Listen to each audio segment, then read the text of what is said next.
We have choices.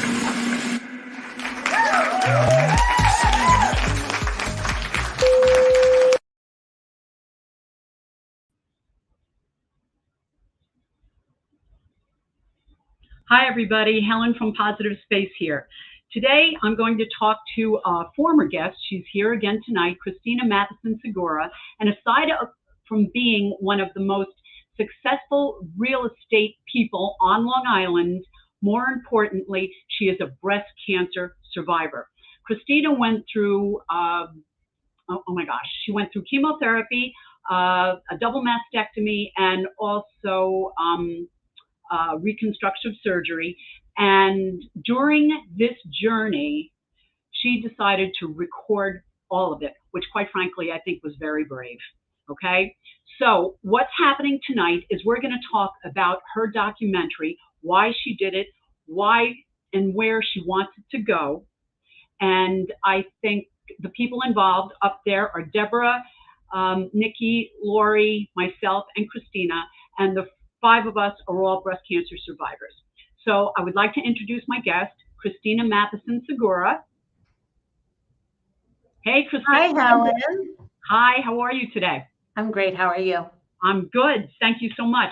First of all, I want to talk about what inspired you to do this, because I know when I was going through my treatments, I think you were very brave to just let it all out. So what inspired you to do it? Well, when I first got diagnosed, I had so many questions, and what I really wanted to know, we've talked about it, in the past, where everybody has a different reaction. It's usually not good. Society teaches us that the worst words you could ever hear is that you have some form of cancer. It's something that none of us want to hear. So we immediately go to the really dark, negative place of, am I going to die? I'm not ready to die. I don't want to go through this. It's just a bad thing. And I started to look for, number one, information on what was my journey going to look like? What was going to happen? So I met with the surgeon, who was wonderful, Dr. Melissa Fana in Bayshore at the Imbert Cancer Center. And she told me it was going to be basically a year of my life. And in that year of my life, I was going to have chemo. I didn't know about the radiation because that happened on the tail end. I would have surgery, but I didn't know about all the details. Like, what was my quality of life going to be like? What was it like to get chemo? What was it like to have the surgery? What was going to lead up to it? How was I going to feel? How was my family going to be? Like, a million questions.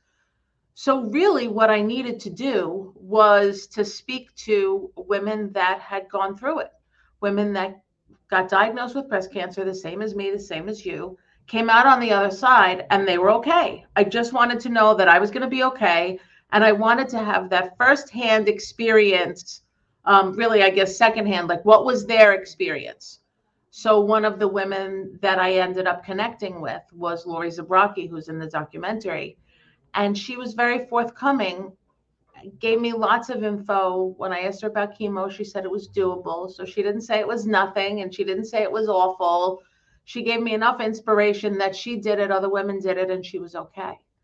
So, I couldn't find that. And I thought, well, if I'm a pretty resourceful, relatively intelligent woman, if I can't find this somewhere, other women that are about to go through this, because as we know, 1 in 8 women on Long Island in particular get diagnosed with some form of breast cancer in their lifetime, which is a horrible statistic.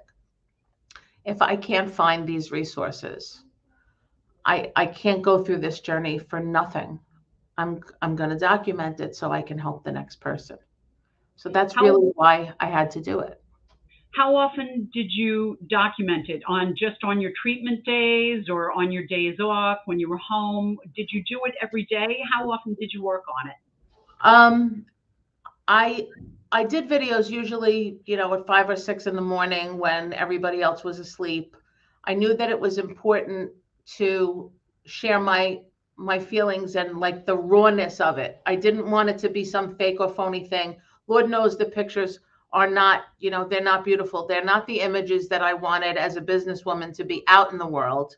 But I think that this mission is way more important than what I look like with no hair like that. Like, this is way more important. There are going to be women that are going to go through this, that are going to have this look, right? We're going to have either the scarf or the hat or whatever it is that we have. And you need to identify with other women that went through the same thing and know that their hair is going to grow back. To know that they're okay, that they're, here I am, I'm sitting in my office, I'm back to work, I'm thriving, I'm great. That was me with crazy silver haired wig. I had fun with the wigs for like 5 minutes. And then it was like, okay, I don't like the wig anymore. But it's funny you say that. I was a baseball cap girl or a wig girl. I tried the scarves and they just didn't work. There you have it, right there. I was a baseball cap girl. I didn't want to go with the scarves because I felt like that would make me look like a cancer patient. And even though I thought of myself as I was working on a project. It was like the breast cancer project. I never really thought while I was going through it that I was sick. So to answer your question, if I was going through something in particular, I think that's when I made a video. So in the very beginning, when I was going through all of these phases of different kinds of scared and finding out more information. And one of my big speed bumps was the fact that they wanted me to get an MRI. And I was extremely claustrophobic. So I tried everything and couldn't get it. The odd thing that I thought was, and we talk about this in the documentary, you can get pictures on Mars, but my boobs are right here and you couldn't get a great picture of it. I don't understand. You have to put me through a tube. So I had a lot of anxiety about that. I had so much anxiety about the unknown that it made it even more important for me to really document all of this, because there's got to be other women that are going through this that have exactly the same thing that we had. Like, what's going to happen? How is this going to be? How am I going to end up? Is there going to be anything permanent? Like, how does this even work? Well, the amazing thing I think that is coming across in your documentary is that it's believable and it's raw and it's honest. And I think women are really going to appreciate that you don't sugarcoat a lot of the stuff, which I think is so important when you're going through this journey. But tell me about the title. Where did you get this title from? I'm okay, you'll be okay too, the journey through and beyond breast cancer. How did you come up with that particular title? Because I know when I'm writing, I will sit for hours to try to figure out a title. How did you come up with that one? Throughout the course of me making the videos, I would always sign off, maybe after a month of this. And I didn't do it every day. I just did it when I had something to share. And I realized that I was making this for the future people. So at the end, when I would, I was going to do like sign off and say bye, I would say, I'm okay and you'll be okay too, because that's what I wanted. So that was the first part of it. And so that became organically the title. And it is the journey through, but beyond is really what we want to focus on. The beyond of breast cancer. So the title just was obvious to me. Now, when you told people about this, were you met with any negativity at all? I would think not, but you couldn't have been met with any negativity. When I told people that I was documenting it? Yeah. People were shocked. They were surprised. They were supportive. They were, they would almost like scratch their heads like, who does that? So I don't know if I'm just, the typical crazy nut, or if I was really just driven to do something that needed to be done. Like, it was something that I needed. I needed this. And so no, I really wasn't met with negativity. I'm sure that there's going to be comments when it comes out, like, how could you let anybody see you look like that? I don't know. That's kind of what I'm afraid of. But at the same time, who cares? I mean, do you really care? No, I don't. I'm not doing it for the average person. I did it because there will be women like us who are just going about their daily lives and going to work and having a good time and going out and whatever else it is that they do. And the unexpected happens, whether it's breast cancer, whether it's a crisis, whether it's something else, it's going to hit you in a minute. I have a very dear friend who had an experience where she was in a devastating car accident and her life changed in an instant, and she didn't have a minute to prepare for it. And in a lot of ways, I think that I was much more fortunate because I could wrap my head around this. Not that it was a great thing to wrap your head around. It made me a little crazy for a while. I had very bad anxiety. I'd wake up at 3 o'clock in the morning. My heart would be pounding because I was scared to death. Another reason that it was so important to share this, that nobody should feel that there's anything wrong with being scared to death. Like, it's okay to have those feelings. But my dear friend explained it to me, and not in a negative way, that you're going to have time to prepare for this. You know that you're going to go through chemo. You know that you're going to have surgery. You know that there's going to be a recovery period. Like, I could kind of plan for those things and for being, not at my best. And for that, I'm very, very grateful. Was there anything that you put on video that you regret? No, not a single thing. I wanted to have it be that I shared everything. I think one of the most powerful things that I shared was one morning I was going through chemo, and it's exhausting. It makes you tired. It makes you feel weak. It makes you not feel yourself. It makes you a little bit foggy in the brain, which to me is not good. None of it was good. I don't think it's good for anybody, other than the obvious health benefits, and saves my life. But that morning I made a video, and I do yoga every morning. I don't stand on my head. I don't do that advanced stuff, but I stretch everything that I have for about 20 minutes every day. And I was sitting on the floor, and I was just so weak. And I remember making a video saying, I don't know that I can do this today. I feel awful. I can't, I'm afraid it's going to take me 5 minutes to get up. And I just was weak. And later in the day, I made another video because I took a shower. I put my baseball hat with the hair on it, right? It had hair Velcroed into it. It was the greatest thing. And I was wheeling and dealing. I felt better. And at the end of the day, I said, you know what? I took a bad day, and I made it great. And that's really what I wanted to convey, that even though you're going through something, it doesn't mean every part of every day is gonna suck. Like, you're gonna go through it, but there's still gonna be amazing, great moments where the kindness of people, of strangers, your family, your partners, everybody is gonna just blow you away. Describe the mood in the studio when Steve and Charlie were there. Describe when Lori, Deborah, Nikki, you and I were there. Describe how that went swimmingly. Everybody was sharing, and everybody was just, eager to tell their story. Right. Tell me what you thought the mood was. I was very inspired by all of the other women and the journeys that they had gone through. I was grateful for Steve and Charlie. So Charlie was recording videos, Steve was asking questions, and he's just amazing in his ability as an interviewer and a journalist, and somebody who's just so eloquent, that he was such a good listener. And if we needed to have additional stuff kind of pulled out of us, he very gently did that. I know that some of the women were a little bit scared because they hadn't publicly told their stories, or it's been a while since they, had these thoughts again, and they were afraid that emotions were going to come up. And it really was such a warm environment because we had all been through a similar experience. When I say similar experience, there are different levels of it. So everybody hadn't had chemo. Everybody hadn't had a double mastectomy. Everybody hadn't had radiation. There are so many variations of this.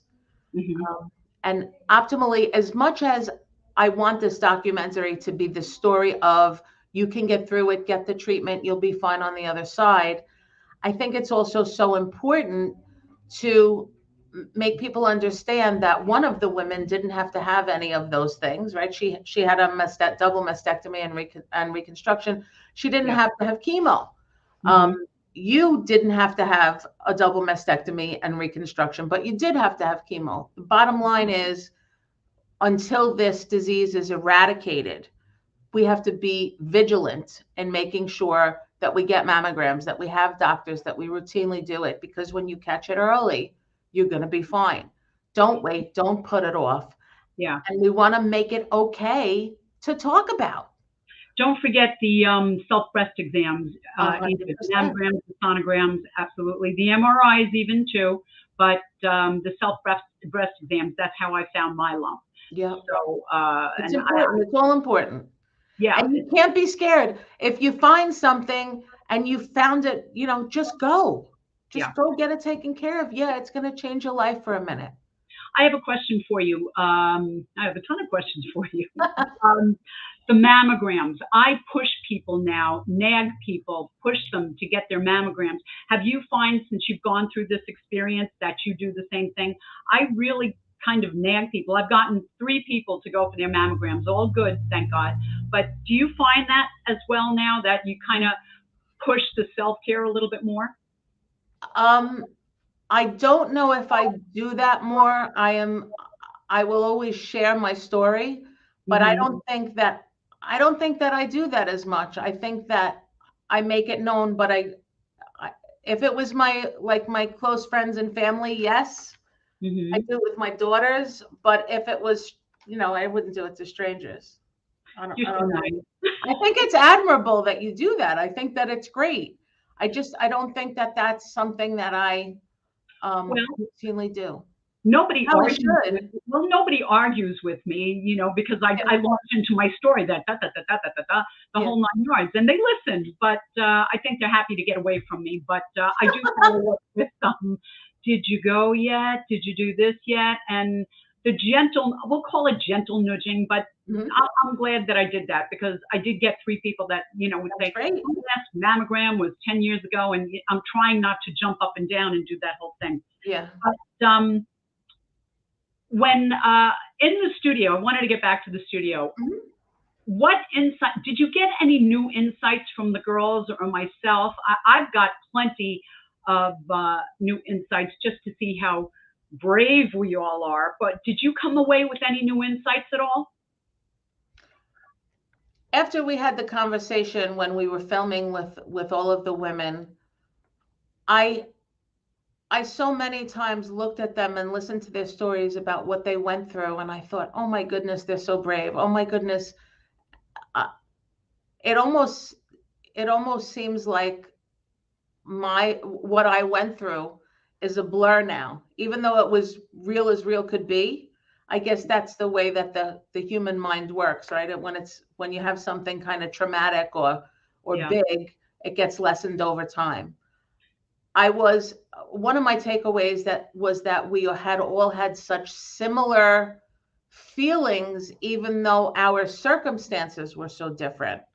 I knew that going in, but I didn't know the degree that would, you know, it was pronounced, and it made me even more positive that doing this documentary was something that we all needed. We all went through, you know, the emotional roller coaster of finding out you were diagnosed. One woman wouldn't say that she had cancer, right? One woman, we talked about, what do you not say to women that have breast cancer, and how many of us didn't really want to share it, or some of us did. Everybody went about it in a different fashion. Well, let me ask you this. What should you not say to somebody who's been diagnosed with breast cancer? With breast cancer or with anything else. So from the 2 of us who have gone through this, one of the things that I think is a generic positive thing to say when somebody gives you news of an illness is, that's horrible news. I'm sorry that you have to go through this, but I am sure that you're going to be okay. And if you need anything, I mean it, you should call me, and stay in touch with that person. You know, you mentioned, somebody said, and I remember distinctly, oh, I hope everything will be okay. Like, that's not what you say, right? No. Thank you for remembering that, because it was on the tip of my tongue that I hope it works out. Well, no. I know it's going to work out. Yeah, that throws me. That would always throw me, and a lot of people would say that to me. But also, the next thing is, I don't ask what stage. I don't think that's necessary to know. I don't think so either. And I don't think that any of us should get caught up in whatever numerical stuff and whatever medical stuff there is. So I don't know if I went through Northwell Health and that amazing system, and I have an app that's got all of my health records in it. Mm-hmm. And I can go and scroll through and see all of my test results. That's like the last thing. Here's looking on WebMD as the worst thing you should do. The next thing is joining Facebook groups where people have nobody else to talk to and their situation is nothing like yours, and participating in that negativity and so on and so forth, right? So going into that app and getting into the weeds of what's going on, I personally chose to leave that to the medical community, who I adored, who took amazing care of me, the nurses, the doctors, everybody. But I chose to stay out of that, because if I started to read it and there was a word I didn't understand, I would immediately Google it, and that takes you to dark places. I will say, yes, that is, if anybody gets anything out of this talk tonight, do not Google, because that made me crazy, because there would be one story, then there'd be the other story. And do you know, to this day, every once in a while, I'll Google and I catch myself and I put it down and say, walk away, walk away, walk away. Do not do that. Now, what kind of audience do you want to reach? Where do you want this to go, Christina? I would like it to live somewhere, so that for right now, when people are not, they don't have either themselves, their mother, their sister, their aunt, their daughter, their cousin. Well, nobody has breast cancer and they don't want to watch it. That's cool.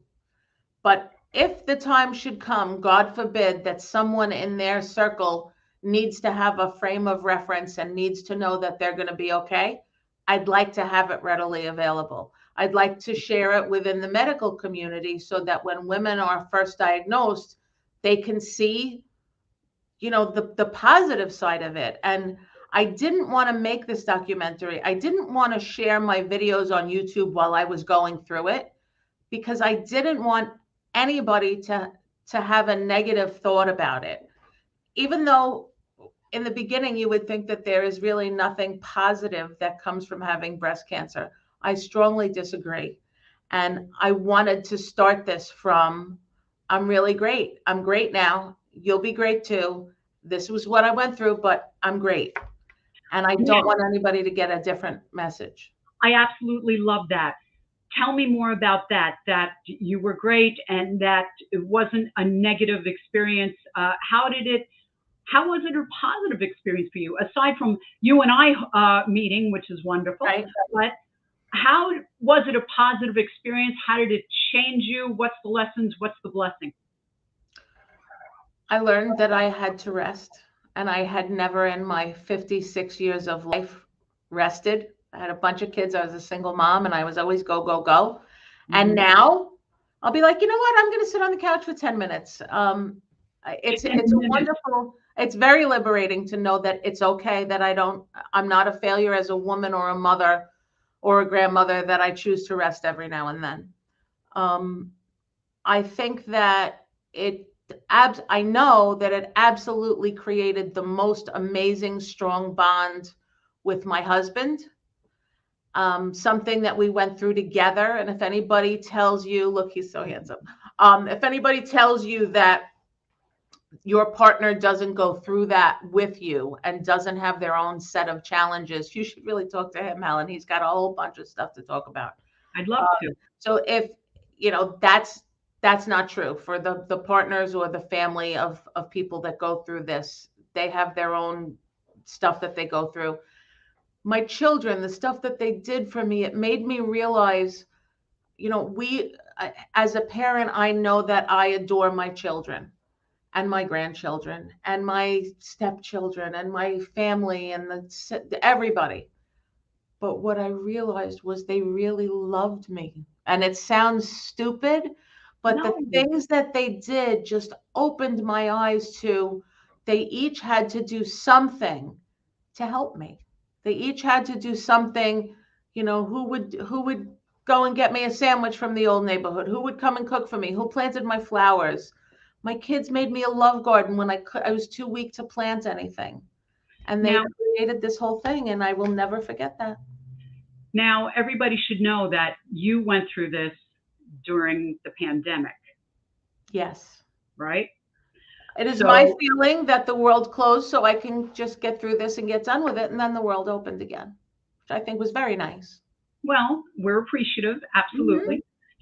Did that have any bearing on your treatments or anything like that during the pandemic? Because as you know, my biopsy was canceled. So my Yes. cancer went up to a lymph node. So Right. that's when I ended up having the radiation, as you know. Right. But did that have any bearing on your treatments at all? The only bearing that it had on my treatment was that everything that I went through, I had to do alone. So when I went for chemo, I had to go alone. And it used to be that you could have somebody go with you, because oftentimes you're there for a number of hours. And I honestly have to say that other than me, being scared to death, I probably would have been much more of a pansy if I would have brought somebody with me. Like, I would have been more weepy. I think I was braver by myself. Okay, we have 1 minute to go. When's this coming out? Tell us all about it. When's it coming out? October of this year. I don't know where it's going to be. It's definitely going to be part of the Chapters Network, and we're just finishing up the final touches of it. And it'll be released somewhere. At least it will be online, and I hope it gets in everybody's hands that needs it. Absolutely. Christina, as usual, outstanding. Thank you very, very much. And we'll see you all next week, everybody. Thanks. Helen, thank you so much. Bye. Bye. See you next week.